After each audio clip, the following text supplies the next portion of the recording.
안녕하세요. 스포츠에라입니다. 사랑하는 구독자 및 처음 보신 분들, 고배당 당첨 인증합니다. 실력으로 보여드렸고 어디 누구보다 정확한 정보와 조합으로 매일 무료로 공유해드렸습니다. 스포츠는 매일 있습니다. 비록 매일 맞춘다고 말씀은 못 드리지만 결국 이번처럼 또 한 번 당첨 나옵니다. 조합은 매일 무료로 공유해드리니 함께 당첨되어 우리은행 같이 갑시다. 첫 번째 경기 하나 대 LG 분석 시작해보겠습니다. 하나는 원정 2연패 뒤 벼랑 끝에서 절대 에이스 코디 폰세를 내세운다.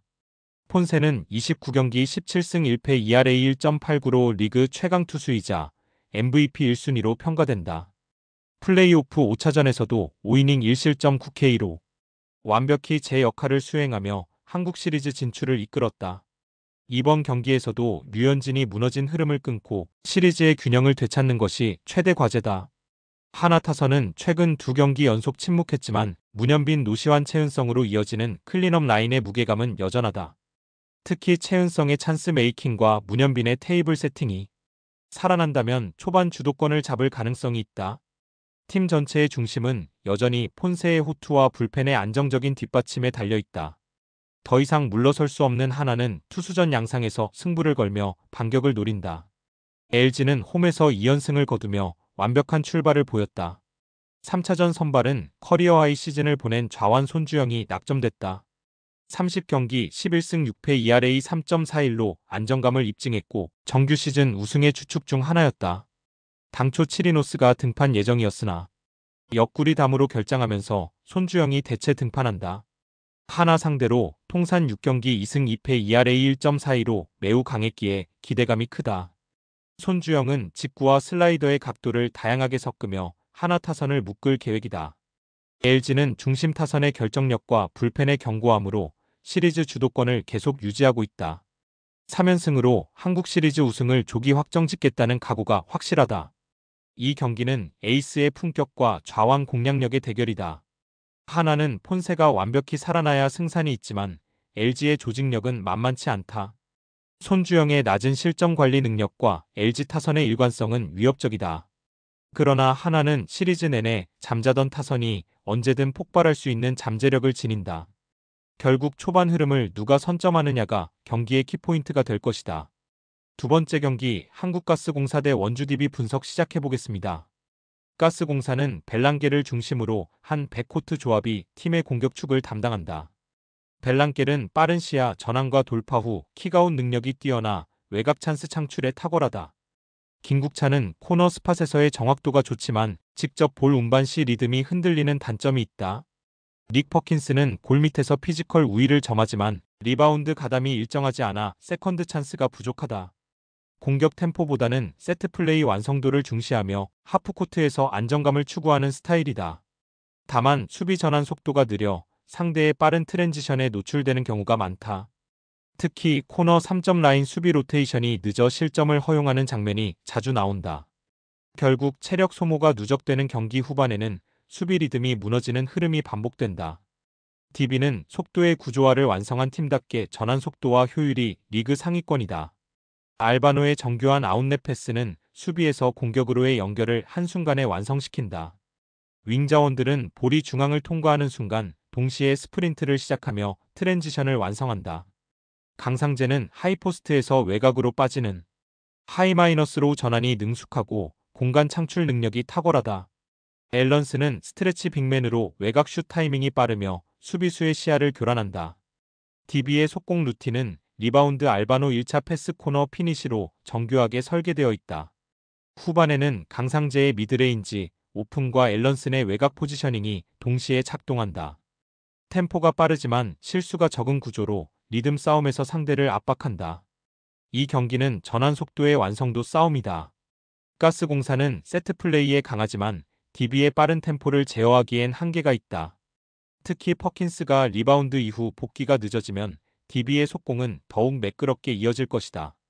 알바노의 아웃렛 패스와 앨런슨의 스트레치 라인이 맞물리면 공격 효율은 극대화된다. 결국 후반 체력 싸움에서도 구조적으로 우위인 DB가 리듬을 완전히 장악할 가능성이 높다. 세 번째 경기 한국전력 대 현대캐피탈 분석 시작해보겠습니다.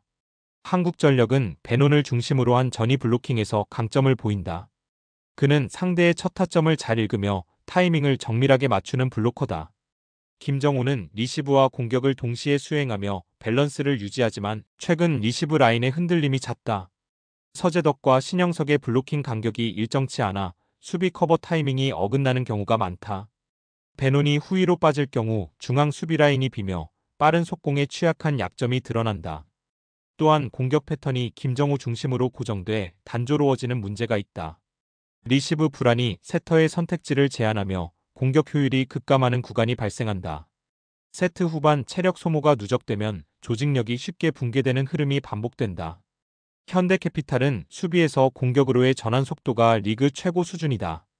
바야르사이안의 디그 이후 세터 황승빈이 빠르게 사이드로 볼을 전환하며 공격 템포를 끌어올린다. 이 패턴이 완성되면 상대가 정렬되기도 전에 레이바의 강타가 꽂히는 구조다. 레이바는 백어택 타이밍이 날카롭고 오픈에서도 위력적인 타점을 유지한다. 허수봉은 좌우 이동이 빠르고 랠리 상황에서 마무리 능력이 탁월하다. 세트 후반에도 체력 부담이 적어 안정적인 템포 조절이 가능하다. 바야르사이안의 수비 집중력과 황승빈의 빠른 세트 전환이 리듬의 핵심이다. 결국 현대캐피탈은 한번 템포를 잡으면 흐름을 완전히 통제하는 팀이다. 이 경기는 전환 속도 vs 리시브 안정성의 대결이다. 한국전력은 벤온의 높이로 버티겠지만 리시브 흔들림이 반복되면 세트가 무너진다. 현대캐피탈은 디그 마이너스 세트 마이너스 공격이 하나의 리듬처럼 연결되며 상대를 압박한다. 특히 레이바와 허수봉의 교차 공격은 블로킹 타이밍을 무너뜨린다. 결국 세트 후반으로 갈수록 현대캐피탈의 조직력이 더욱 빛을 발할 것이다. 네 번째 경기 GS칼텍스 대 흥국생명 분석 시작해보겠습니다. GS칼텍스는 실바를 중심으로 한 오픈 공격 패턴이 팀의 특정 구조다. 실바는 사이드라인을 깊게 찌르는 강타로 초반부터 상대 블로킹을 흔든다. 레이나는 리시브 이후 세트 타이밍을 빠르게 가져가며 공격 템포를 유지한다. 유서연은 서브 리시브 안정성이 뛰어나 세터와의 호흡을 지탱한다. 최유림은 블로킹 타이밍이 일정하지 않지만 후위 수비에서는 빠른 반응을 보인다. 문제는 세터와 공격수 간의 호흡 불안으로 랠리 중반 리듬이 흔들릴 때가 있다. 또한 공격이 실바 한 축에 집중될 경우 상대 블로킹에 읽히는 빈도가 높다. 결국 공격 루트가 제한되면 효율이 급격히 떨어지는 구조다. 흥국생명은 이다연을 중심으로 한 미들 블로커 라인의 타이밍 조절이 절묘하다. 이다연은 점프 타이밍을 미세하게 늦추며 상대 퀵공의 리듬을 완전히 깨뜨린다. 레베카는 파워풀한 오픈 공격과 정확한 백어택으로 세터와의 싱크를 완벽히 맞춘다. 최은지는 리시브 라인의 안정감을 더하며 후위 디그에서도 빠른 전환을 이끈다. 정윤주는 라이트 포지션에서 하이볼 처리 능력이 좋아 위기에서도 득점을 만들어낸다. 흥국생명은 리시브 마이너스 블로킹 마이너스 디그의 밸런스가 리그 최상위권 수준이다. 세트 전환 타이밍이 일정해 공격 템포가 끊기지 않고 유지된다. 후반으로 갈수록 체력적인 안정감이 두드러지는 팀이다. 이 경기는 리시브 안정성과 블로킹 집중력의 싸움이다. GS칼텍스는 실바가 막히면 공격 루트가 단조로워지고 블로킹에 잡히는 빈도가 많다. 흥국생명은 이다연이 상대의 퀵공 리듬을 완전히 깨며 레베카의 강타로 흐름을 잡는다. 리시브 라인의 밸런스와 세터의 템포 조절에서도 흥국생명이 한 수 위다. 세트 후반 집중력에서도 흥국생명이 흐름을 완전히 장악할 가능성이 높다.